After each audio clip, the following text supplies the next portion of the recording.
Disebutkan oleh beliau Al-Habib Muhammad bin Hadi As-Segaf dalam ucapannya menceritakan kisah tentang manaqib daripada Syekh Abdul Qadir Al-Jailani. Kita tahu bahwa beliau mempunyai keutamaan dan kemuliaan yang besar di sisi Allah Subhanahu wa taala.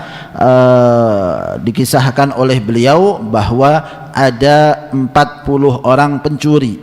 Ada 40 orang pencuri, perampok lah ya, di masa itu biasa datang ke satu daerah, mengambil, mencuri dan merampok orang-orang di daerah tersebut, lalu ganti lagi menuju daerah yang lain.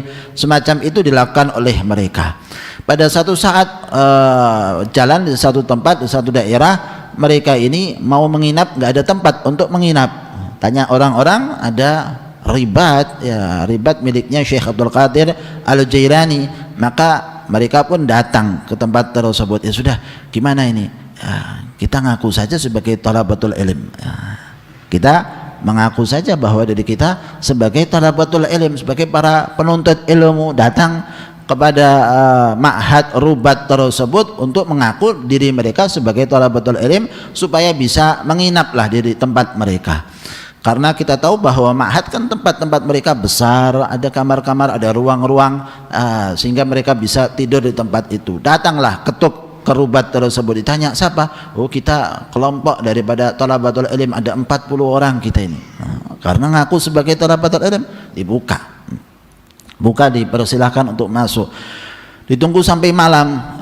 Malam semuanya tidur, maka para pencuri perampok ini cari di rubat itu apa yang bisa mereka curi. Nggak dapat apa-apa.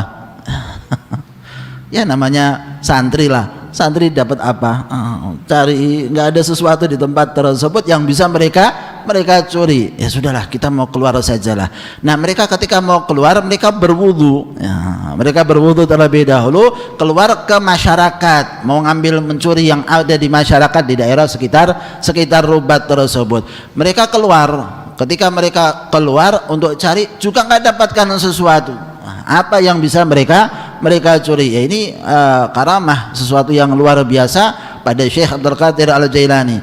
Nah, si penjaga daripada ma'had tersebut melihat ternyata mereka wudu. Nah, talabatul ilm, musafir, bepergian daripada satu tempat menuju tempat, dan tujuannya cari ilmu. Ya, keyakinannya kan semacam itu. Karena ngakunya mereka sebagai thalabatul ilm, maka dia ambil berkah air wudunya tersebut dan dia berikan kepada anaknya. Anaknya lumpuh sudah beberapa tahun lamanya. Diusap-usap pada kaki anak tersebut, berkah insyaallah karena keberkahan mereka. La'allallah ayu'afihi bibarakatihim. Semoga Allah Subhanahu wa taala kasih keselamatan kepada anak saya, kesehatan berkat mereka ini para thalabatul ilm. Famasya al-walad, anaknya jadi bisa jalan. Anaknya jalan bihusni i'tiqadih, karena keyakinannya kepada orang-orang tersebut. Yakin bahwa dia sebagai thalabatul ilm, yakin bahwa mereka ini musafir, yakin mereka ini orang-orang yang luar biasa sungguh dalam thalabatul ilm, maka diberikan kesembuhan oleh Allah Subhanahu wa taala. Jadi kenapa kita suudzon sama orang? Kan begitu ya. Kalau kita ini bisa mendapatkan keberkahan dari seseorang dengan keyakinan kita kepada orang tersebut, kenapa kita malah mendapatkan dosa dengan suudzon kepada orang lain? Dengan prasangka buruk kepada orang lain, yang didapat dosa dan tidak sesuai dengan apa yang disangkakan kadang, walaupun benar sangkaan kita. Tapi kalau lihat ini, pencuri, perampok, tapi dikira sebagai thalabatul ilm, musafir, orang-orang yang baik, maka dapat kok ya, sesuai dengan keyakinannya, bukan sesuai dengan kenyataannya. Tapi sesuai dengan keyakinan orang tersebut, maka langsung jalan. Ya, wa kanu ra'auhu maq'adan fasalu ar-rajul kaifa masya ba'da ma kana maq'adan. Para pencuri perampok ini ketika datang ke tempat tersebut sudah lihat anaknya ini tidak bisa jalan, sudah lihat sebelumnya, paginya didapati anaknya jalan. Para perampok tanya, kok bisa sekarang jalan? Tadi malam kita lihat dia nggak bisa jalan. Qala na'am hadza min barakatikum. Ya. Ini berkahnya kalian. Perampok ini. Berkahnya kalian. Innakum lamma tawadda'tum akhadtu min ma'i wudu'ikum wa qasaltu bihi rijlaihi fa'afahullah. Sebab kalian tadi wudu, saya lihat kalian wudu, saya ambil bekas wudu kalian dan saya usapkan, berkah kalian Allah kasih kesembuhan. Ya. Kalian talabatul ilim, masya Allah luar biasa. Perampoknya bilang talabatul ilim. Ya. Kita ngerampok ke sini mau datangnya bukan mau belajar. Faqala ba'dhum li ba'din hadza rabbuna yu'amiluna mu'amalatan hasanah wa nahnu nu'amiluhu mu'amalatan sayyi'ah. Ini Tuhan kita Allah Subhanahu wa taala bermuamalah kepada kita dengan muamalah yang baik, sedangkan kita bermuamalah kepada Allah dengan muamalah yang buruk. Kenapa kita berlaku kepada Allah dengan perlakuan yang buruk, sedangkan Allah memberikan perlakuan kepada kita dengan perlakuan yang baik? Kita bisa di sini, bisa menginap di tempat ini, dikasih sama Allah Subhanahu wa taala kemudahan, lalu ternyata Allah berikan kesembuhan kepada orang ini, kepada anak ini berkat kita. Allah kasih kebaikan kepada kita, ternyata kok kita malah berbuat buruk kepada Allah Subhanahu wa taala. Faqalu natub ilallah. Ya sudah, kalau semacam ini keadaannya, kita mau tobat kepada Allah Subhanahu wa taala. Wa nasduq fit talab fatabu wa hasunat talab taubatuhum wa talabul ilma hatta fatahallahu alaihim. Ya. Akhirnya mereka belajar benar-benar nuntut ilmu hingga dibukakan oleh Allah Subhanahu wa taala.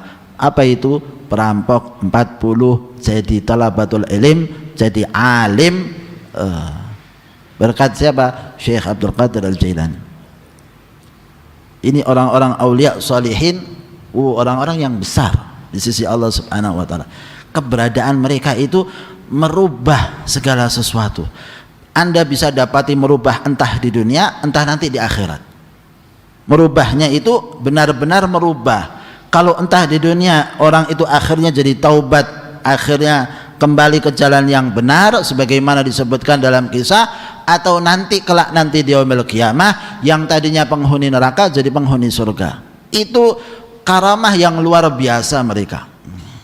Layak untuk masuk neraka, layak untuk diazab karena dosa-dosa mereka, tapi karena kedudukan orang-orang yang saleh, kedudukan orang-orang yang dicintai sama Allah Subhanahu wa taala, ngambil orang tersebut enggak jadi disiksa, masuk surga, dapat nikmat lagi. Padahal layak untuk masuk neraka, hingga akhirnya enggak jadi masuk neraka, masuk dalam surga. Ini bukan apa ya? Bukan seperti di dunia Anda layak masuk penjara kemudian enggak di penjara. Istilahnya kan kecil lah penjara itu. Ini neraka, layak diadab, tapi kemudian nggak jadi diadab masuk surga. Ini sesuatu yang besar. Nggak mungkin amalnya cuma biasa-biasa saja. Pasti adalah orang yang luar biasa hingga akhirnya bisa melakukan semacam itu. Yang sudah masuk dalam neraka diangkat oleh mereka, masukkan dalam surga. Sehingga seharusnya azabnya lebih lama, tapi mendapatkan syafaat mereka hingga akhirnya diselamatkan oleh Allah. Itu semuanya datangnya dari Allah, hanya melalui orang-orang yang saleh, melalui orang-orang yang dekat kepada Allah Subhanahu wa taala. Maka di situ bukanlah kemusyrikan, bukanlah apa istilahnya mengkultuskan, tapi Allah yang berikan kelebihan kepada hamba-hambanya.